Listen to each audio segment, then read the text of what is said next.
Becky Lunn. I'm a professor at the University of Strathclyde and I'm in the Department of Civil and Environmental Engineering.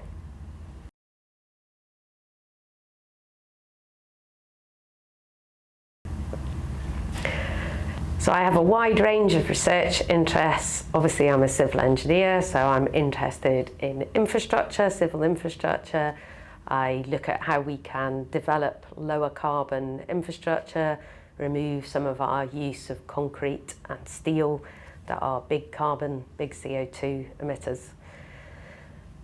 But I also have an interest in energy, so I do quite a lot of work in energy, particularly in the subsurface.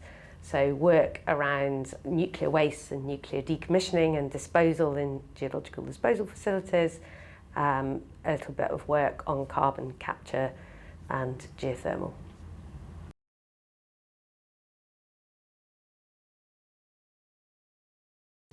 I've been working in equality, diversity and inclusion for quite a number of years. As a young researcher and a young lecturer in universities, I found that I tended to be the only woman in any engineering department, any civil engineering department I was in, and that can feel quite isolating. And then once I had got to a more senior role in universities, it seemed that it was a good area to try and improve things for the next generation coming forwards. So I got interested in setting up initiatives at the university, initially in support of women across the engineering faculty, networking women together, trying to do things to help them succeed. And that later became a more national endeavour.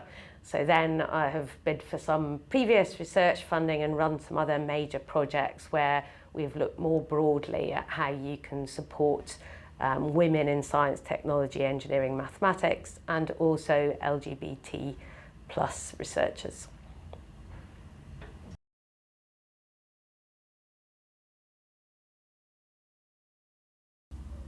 So Ignite Network Plus is a project that is funded through the Engineering and Physical Sciences Research Council, and it is a network to bring together researchers from underrepresented backgrounds from across the UK university sector and researchers within industry. And what we're hoping to do is to support those individuals to achieve a greater success and a more inclusive environment for them. So we want to look at the barriers to their progression and their success and remove them.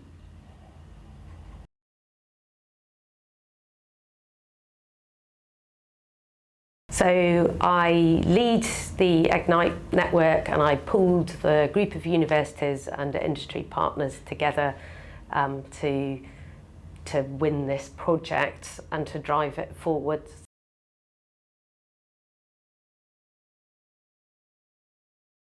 The main aim of the Ignite network is to support underrepresented individuals in energy research, and when I say that, I want to support their success in a future landscape in research.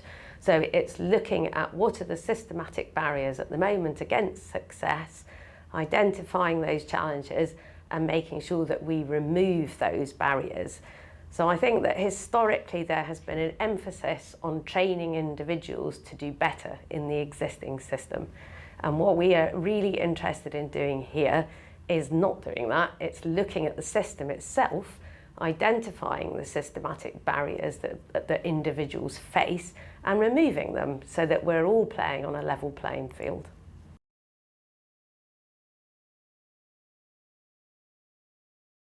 So it's important to have a project like Ignite now because there's lots of data and information emerging that shows that the underrepresentation of individuals within energy research is a systematic inequality. So it's due to systematic biases in the system and not because the people from different backgrounds don't want to go into this as a career. So they are inhibited by numerous barriers from doing so, by having to overcome a lot of challenges. Data's emerging around that, and what we want to do is identify those barriers and look at ways that we can systematically remove them.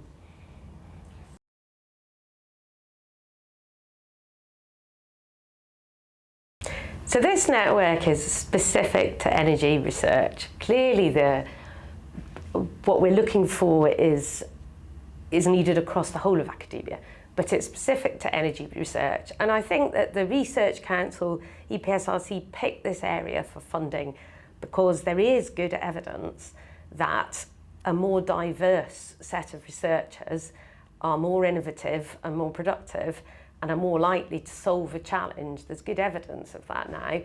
This is the biggest challenge we have. Net zero is the biggest challenge that faces our generation, and we don't have all the answers as it stands at the moment. And if we want to have those answers, the best chance we have is a diverse community of researchers. So this is a really important area to break those barriers down in.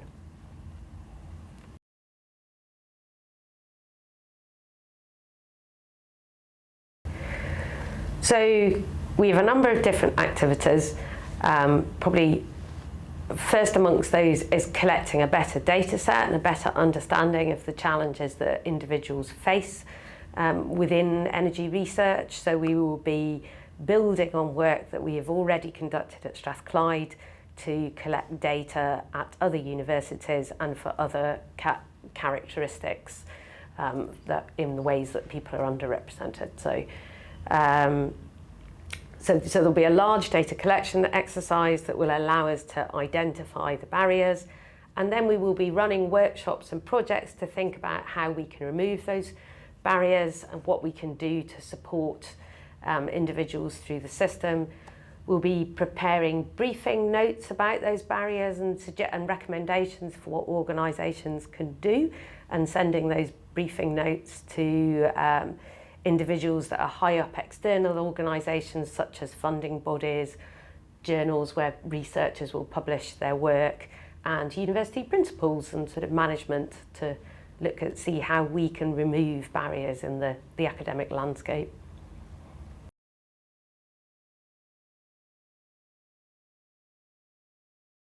So not all the work will be done by the partners within the network. There's quite a large amount, £500,000 of flexible funding that will be given out to anybody across the UK who would like to bid for it. So we have two flexible funding pots as part of the network. One is to fund projects in equality, diversity and inclusion. So people can propose what they think they would like to do that could make a difference, either locally or nationally, and bid for the funding. And then we also have one pot of funding that is specifically for energy research, where we want applicants for those projects. The lead applicant should be from an underrepresented background, because there's good data to show that if you're from an underrepresented background, you are less likely to be leader on an individual research project. So that gives them a leadership role, will support their CVs and help them in their future careers.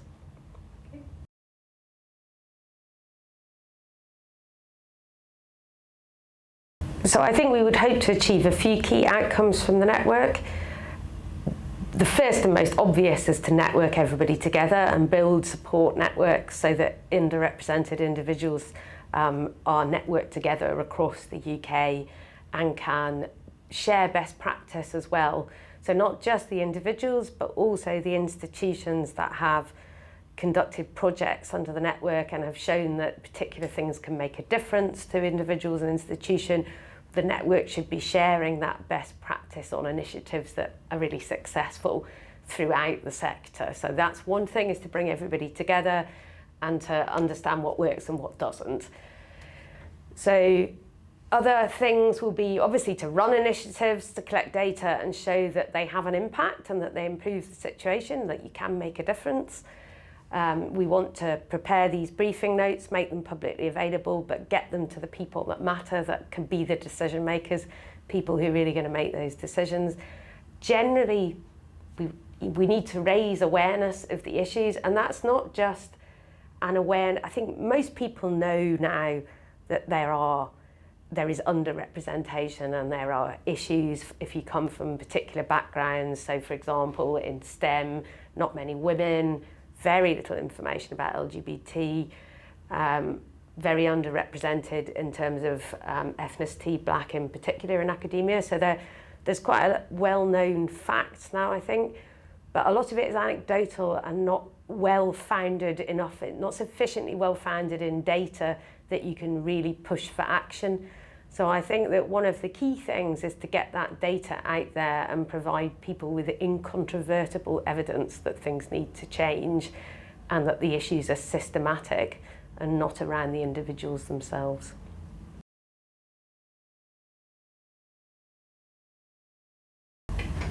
So I would hope that everybody would join the network, not just underrepresented individuals. So if you come from an underrepresented background, clearly there is an advantage to joining the network so that you can share experiences and best practice and learn from others and build a community that is similar to yourself where you might feel quite isolated.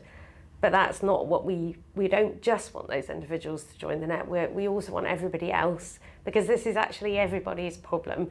And we find that, my experience at least, is that we have a very inclusive department here that I work in, and that actually makes a difference to everybody. It is a more pleasant place to work. When we ask staff about the environment, it's seen as being diverse, inclusive and largely equitable, and that people enjoy working in it because of the atmosphere of support within the department. And that's what we want to see across academia. So it's better for everybody if our academic research society is more inclusive. And also, at the moment, the majority of decision-making positions are, let's face it, held by white men. And if they don't engage in this process, nothing will change. So we want everybody. And there is lots of evidence now to show that not only is it a nicer place to work if you can solve these issues, but we are also more productive. So our research will be more productive, universities will do better, as will industry.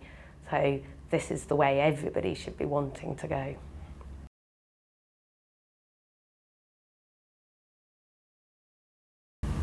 So my advice for young people who are interested in energy research would be that this is one of the most important areas to the future of humanity, if we're being honest. We have to find a way of